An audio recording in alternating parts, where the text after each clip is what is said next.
Hi viewers, welcome to Andhra Prabha. నేను మీ ఉమా. గత 2 రోజులుగా మనం చూస్తే గనక ఎక్కడ చూసినా విజయ్ గారి డైవర్స్ గురించి ఇష్యూ నడుస్తుంది.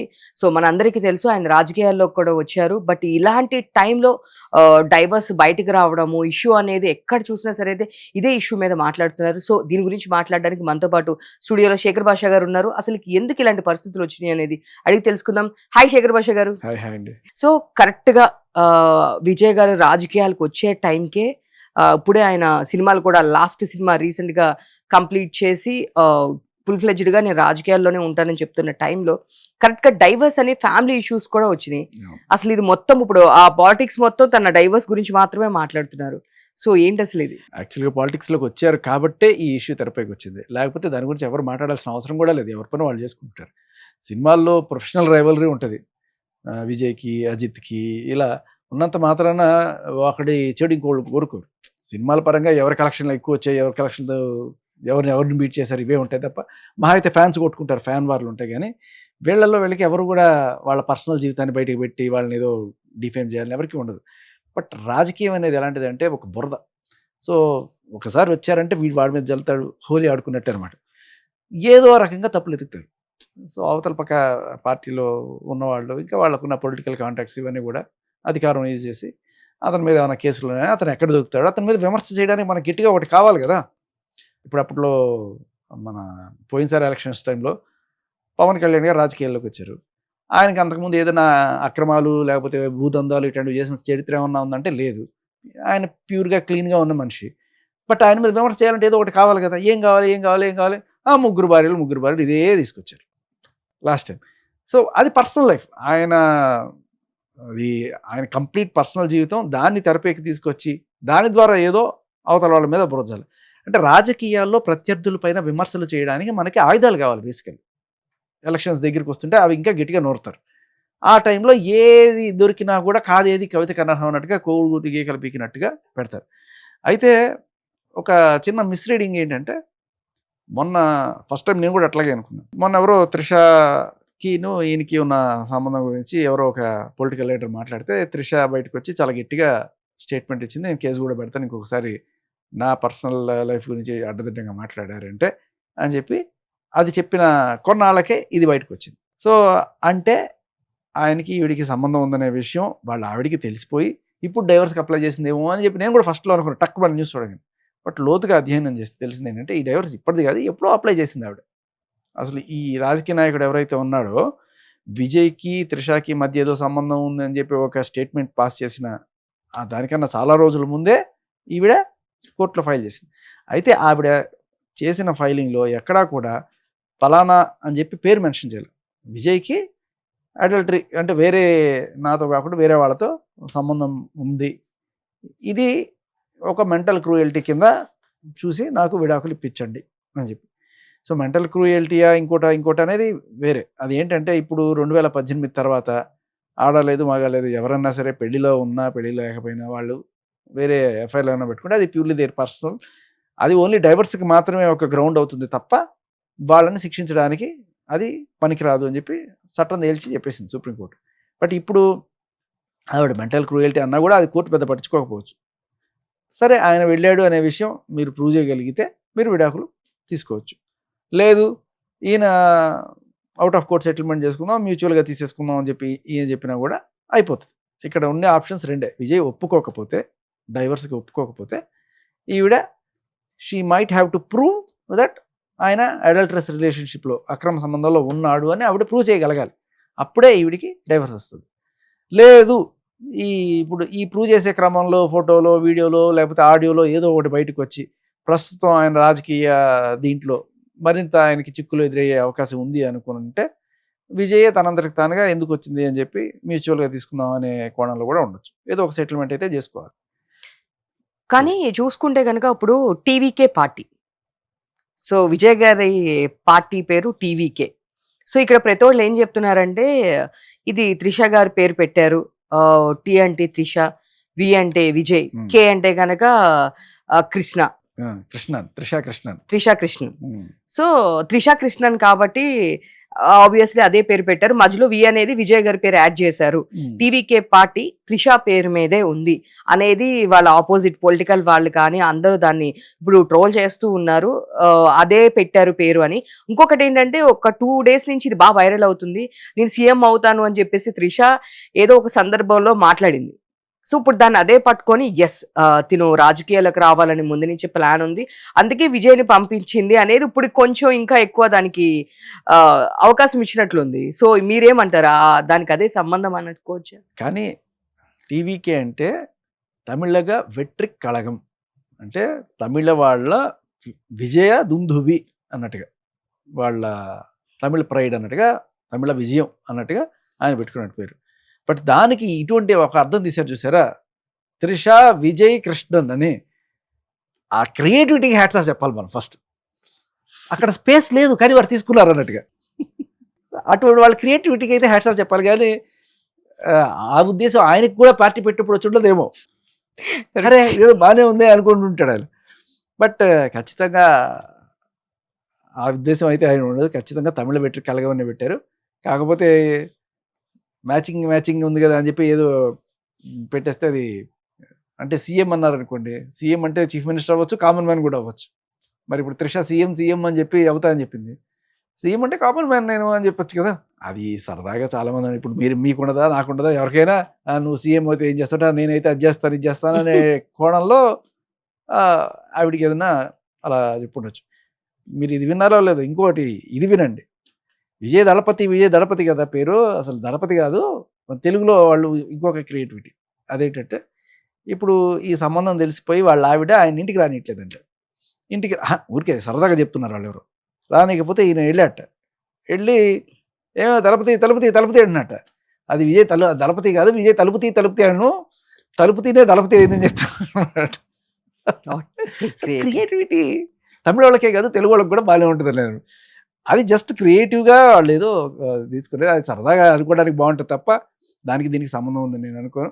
ఆవిడ ఏదో ఒక క్షణంలో కామన్ చీఫ్ మినిస్టర్ అవుదాం అనుకోవడం తప్పలేదు. ఎందుకంటే ఇప్పుడు మన తెలుగు నాట సినిమా యాక్టర్లు సీఎంలు అయి ఉన్నారు, ఎన్ రామారావు గారు అలా. అలాగే తమిళనాట కూడా ఎంజీఆర్ గారు అయినారు. తమిళనాట ఇంకా ఒక అడుగు ముందుకేసి ఆడవాళ్ళు కూడా హీరోయిన్లు ఎవరైతే ఉన్నారో జయలలిత గారు లాంటి వాళ్ళు కూడా ముఖ్యమంత్రులు అయినారు. సో అదే కోవలో ఎందుకు కాకూడదు, ఆవిడైతే అయినప్పుడు నేను ఎందుకు కాకూడదు, నాకు ఏమి ఇమేజ్ ఏం తక్కువ కాదు కదా. సో మేబీ తన అదృష్టాన్ని పరీక్షించుకునే రోజు ముందే ఉందేమో, చూద్దాం. తప్పే ఉంది, సీఎం అవ్వాలనుకోవడం ఏం తప్పు, నేరం కాదు కదా. మేబీ నిజమే మీరు అన్నట్లు తప్పు కాదు, కాకపోవచ్చు కానీ ఎట్ ప్రెసెంట్ టైంలో మీరు అన్నట్లు 2021లోనే డైవర్స్కి తను అప్లై చేస్తుంది అనేది ఒకటి కూడా వినిపిస్తుంది, విజయ్ వాళ్ళ వైఫ్ సంగీత గారు. సో 2021లోనే డైవర్స్కి అప్లై చేయడం జరిగింది. అప్పటి నుంచి ప్రాసెస్ కరెక్ట్గా ఆయన పాలిటిక్స్లోకి రాగానే ఇదంతా ఇప్పుడు బయటకు వచ్చింది. అండ్ ఇంకొకటి కూడా చూసుకుంటే అది ఆయన బ్యాడ్ లక్కా లేదా ఏంటో కావాలని వాంటెడ్లీ చేశారో తెలియదు, ఆ సభలో అంతమంది చనిపోవడం అనేది అది అసలుకి బ్యాడ్ సైన్ అనుకోవచ్చా విజయ్కి? అలాంటి పెద్ద నేను నమ్మను కానీ, బట్ జాగ్రత్తలు తీసుకొని ఉండాల్సిందే. యాక్సిడెంట్స్ అప్పుడప్పుడు జరుగుతుంటాయి. ఎందుకు ఇప్పుడు మన అల్లు అర్జున్ గారు అక్కడ సంధ్య థియేటర్ దగ్గరికి వెళ్ళినప్పుడు పాపం ఒక ఆవిడ చనిపోయారు. ఎవరు కావాలని చేయాలని అనుకోరు, బట్ కొన్ని అవాంఛనీయ సంఘటనలు. అప్పుడెప్పుడో పుష్కరాలకి ముఖ్యమంత్రి వెళ్ళినప్పుడు 25 మంది వాళ్ళు చనిపోయారు. మన నైనాదేవి టెంపుల్లో తొక్కిసలాటలు జరగట్లేదు, లేకపోతే అక్కడ అయ్యప్ప స్వామి దర్శనానికి వెళ్ళినప్పుడు శబరిమలలో కొన్నిసార్లు తొక్కిసలాటలు జరిగి చనిపోయిన వాళ్ళు. సో యాక్సిడెంట్లు జరుగుతుంటాయి, కానీ జరగకుండా కట్టుదిట్టమైన చర్యలు తీసుకోవాల్సింది అక్కడ భద్రతా సిబ్బంది, పోలీసులు. అండ్ అలాగే వాళ్ళకి ముందుగానే పర్మిషన్లు తీసుకోవడం అనేది చేయాలి. లేకపోతే మనిషి ప్రాణం అంటే చిన్న విషయం కాదు. సో అది బ్యాడ్ సైన్ గుడ్ సైన్ ఏమో అనుకోను, కానీ things should be taken care of. యాక్చువల్గా ముందుగానే కాస్త భద్రతా విలువలు పాటించుంటే బాగుండేది. సో అంటే ఇప్పుడు అపోజిషన్ వాళ్ళు కూడా ఇప్పుడు విజయ్ అంటున్న మాట ఏంటంటే, జనరల్గా విజయ్ గురించి నెగిటివ్గా చెప్పడం పక్కన పెడితే, అంటే తన మీద విమర్శలు చేయడం కాకోకుండా ఒకరి ఇంట్లో నుంచి బయటకు వచ్చి రాజకీయం చేస్తే బాగుంటుంది అని చెప్పేసి ఇండైరెక్ట్ గా త్రిష వాళ్ళ ఇంటి దగ్గర నుంచి రావాలని ఒక ఇది కూడా నడుస్తుంది. ఏమంటారు దాని గురించి? ఆయన ఇంట్లో నుంచి బయటకు వచ్చి రాజకీయం చేయాలి అని చెప్పి అంటారు. ఇదే రాజకీయం చేయడం, ఇది తెలుసుకోవాలి. ఆయన రాజకీయాలు వాళ్ళు చేస్తున్నారు బాగా గట్టిగా. ఏం చేస్తున్నారు అంటే అసలు ప్రజలకి ఏం కావాలి, వాళ్ళకి మంచి ఎయిర్ క్వాలిటీ ఉండాలి, ట్రాఫిక్ సమస్యలు పోవాలి, మంచి పంటలు పండాలి, ఇవన్నీ కూడా వాళ్ళు కోరుకున్నాడు. ఆయనకి పూర్వాశ్రమంలో ఎవరితో సంబంధం ఉందో ఇవన్నీ కూడా నన్ ఆఫ్ దేర్ బిజినెస్. కానీ ఏదో ఒక రకంగా మన వాళ్ళకి ఏంటంటే చాలాసార్లు ఈ మసాలా ఎక్కువ కావాలి మామూలుగా కన్నా. సో ఆ మసాలా వీళ్ళు వడ్డీ వారుస్తున్నారు, దానివల్ల పెద్ద ఏమైనా ఎఫెక్ట్ అవుతుంది అని నేను అనుకోను. ఎందుకు చెప్తున్నానంటే మరి ఇంతకుముందు మన ఎలక్షన్స్లో, ఎందుకంటే మనం తమిళ్ తెలుగు పక్క పక్కనే చూసుకుంటే కొంచెం ముందు వెనకలుగా అవే ఈవెంట్లు జరుగుతుంటాయి. ఎందుకంటే తమిళనాడులో ఎంజీఆర్, తెలుగులో ఎన్టీఆర్, అలాగే వస్తున్న క్రమంలో ఇప్పుడు మీరు గమనించండి, ఒక విజయ్కి పెళ్ళయింది, ఈ విజయ్కి ఏమో విడాకుల దగ్గర ఉంది, కొంచెం సిమిలారిటీస్ కనబడుతుంటాయి. ఇప్పుడు విజయ్ దీని గురించి పెద్ద వరి అవ్వాల్సిన అవసరం లేదని నేను ఎందుకంటానంటే, లాస్ట్ టైం ఎలక్షన్స్ టైంలో జగన్ గారు కావచ్చు, ఆయన పార్టీ వాళ్ళు కావచ్చు, ఈ 3 పెళ్లిళ్ళ విషయాన్ని పవన్ కళ్యాణ్ మీద ఏదో రకంగా వేసి రుద్ది ఏదో పొలిటికల్ మైలేజ్ పొందుదామని చెప్పి ట్రై చేశారు. ఏమైంది? జనాలు ఎవరు పట్టించుకోవాలి, బంపర్ మెజార్టీతో గెలిచింది వాళ్ళు. ఆయన 21 చోట్ల పోటీ చేస్తే 21 చోట్ల గెలిచారు కదా ఆయన, ఎవరు నమ్మాడు మరి? సో జనాలకి ఇది ఊరికే మాట్లాడుకోవడానికి ఒక మసాలా టాపిక్ అవుతుంది తప్ప అది ఓటుని ప్రభావితం చేస్తుంది అనే రేంజ్ అయితే నేను అనుకోను. ప్రయత్నాలు అయితే చేసుకుంటున్నారు. వాళ్ళ కళ్ళ ముందు ఎగ్జాంపుల్, అయ్యా విజయ్ మీరు టెన్షన్ పడాల్సిన అవసరం లేదు, ఎందుకంటే ఇదిగో మీ అంత ఇమేజ్ ఉన్న తెలుగులో, తమిళ్లో విజయ్ అంటే ఎంత ఇమేజ్ ఉందో తెలుగులో పవన్ కళ్యాణ్ గారికి అంత ఇమేజ్ ఉంది. సో అంత ఇమేజ్ ఉన్న ఆయన్ని కూడా ఇలాగే ఏదో రకంగా 3 పెళ్ళిళ్ళు అని చెప్పి లాగడానికి ట్రై చేశారు కదా, ఏమైంది? Nothing happen. అంతెందుకు ఆ ఎంజీఆర్ గారే ఉన్నారు ఎగ్జాంపుల్. సో ఎలాగో టాపిక్ వచ్చింది కాబట్టి ఎంజీఆర్ గారి టాపిక్ అండ్ జయలలిత గారు. సో ఆ టైంలో ఆవిడ పడినంత ప్రాబ్లం నాకు తెలిసినంత వరకు అప్పుడు అసెంబ్లీలో ఆవిడ్ని జుట్టు పట్టుకొని బయటికి లాగడం, శారీ లాగడం, ఇట్లాంటివి జయలలిత గారు ఫేస్ చేసి నేను మళ్ళీ సీఎం అయినాకే వస్తాను అని చెప్పి ఎంత గ్రాండియర్గా అవ్వడం కానీ, అండ్ లిటరల్గా చెప్పాలి అంటే జయలలిత గారు అక్కడ శాసిచ్చే వాళ్ళలాగా ఉండేవాళ్ళు, ఒక నియంత అని చెప్పడంలో తప్పులేదు.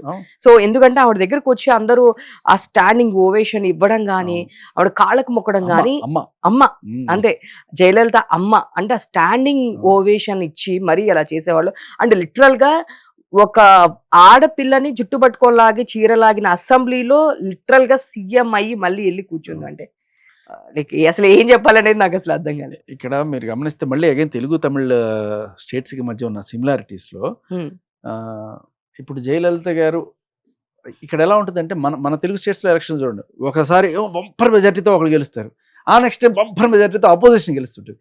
సేమ్ అంటే ఒకసారి తెలుగుదేశం, ఒకసారి వైఎస్ఆర్సీపీ, ఒకసారి తెలుగుదేశం, ఒకసారి వైఎస్ఆర్, జనాల నాడు ఇట్లా ఫ్లక్చువేట్ అవుతుంటుంది. అండ్ గెలవడం కూడా కంప్లీట్ డిజాస్టర్. అవతల వాళ్ళకి ఎవరైతే అధికారంలో ఉన్నారో వాళ్ళు కంప్లీట్ డిజాస్టర్ అయిపోయి వీళ్ళని బంపర్ మెజార్టీతో గెలిపిస్తున్నారు. తమిళ్లో కూడా అలాగే జరుగుతుంది.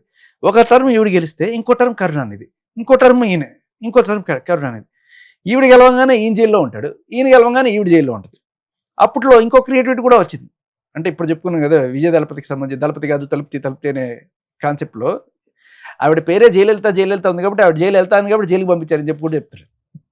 అదే మళ్ళీ సో జనాలకి క్రియేటివిటీలు మసాలాలు బాగానే కావాలి, కానీ ఈ న్యూస్ వల్ల ఆయనకి పొలిటికల్గా ఎఫెక్ట్ అవుతుందని నేను అనుకోవట్లేదు. అంటే ఇప్పుడు అనిపించింది, జస్ట్ కామన్గా అడుగుతున్నాను, ఇప్పుడు జయలలిత గారు ఎట్లా సీఎం అవ్వాలనుకున్నారో మేబీ త్రిషా గారు కూడా అలా అనుకున్నారేమో, మేబీ ఏమైనా రిలేషన్ ఉందంటారా? అంటే ఈవిడ కూడా సినీ యాక్టర్, ఆవిడ కూడా సినీ యాక్టర్, హిస్టరీ రిపీట్స్, మళ్ళీ ఏమో హూ నోస్ చెప్పలేం. ఆవిడకి కూడా బాగా ఫ్యాన్ ఫాలోయింగ్ ఉంది, అండ్ ఏమో గుర్రం ఎగరవచ్చు అన్నట్టుగా ఏమవుతుందో తెలియదు. ఇప్పుడు విజయ్కి డైవర్స్ అవుతుందా, అయిన తర్వాత మళ్ళీ వీళ్ళిద్దరు ఏమైనా కలుస్తారా, ఇవన్నీ కూడా హైపోథెటికల్ సిచ్యువేషన్స్. అయినా కూడా జనాలు యాక్సెప్ట్ చేస్తారు. ఎందుకు యాక్సెప్ట్ చేయలేదు? అప్పుడు అదే తమిళనాడు గవర్నమెంట్లో జయలలిత గారిని యాక్సెప్ట్ చేసినప్పుడు ఎందుకు యాక్సెప్ట్ చేయరు? ఓకే.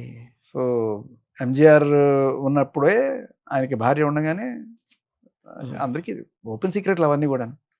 మన ఎవరికి ఈ జెన్జీ వాళ్ళకి ఎవరికైతే తెలీదో ఇరువురు అని ఒక సినిమా వచ్చింది తమిళ్లో.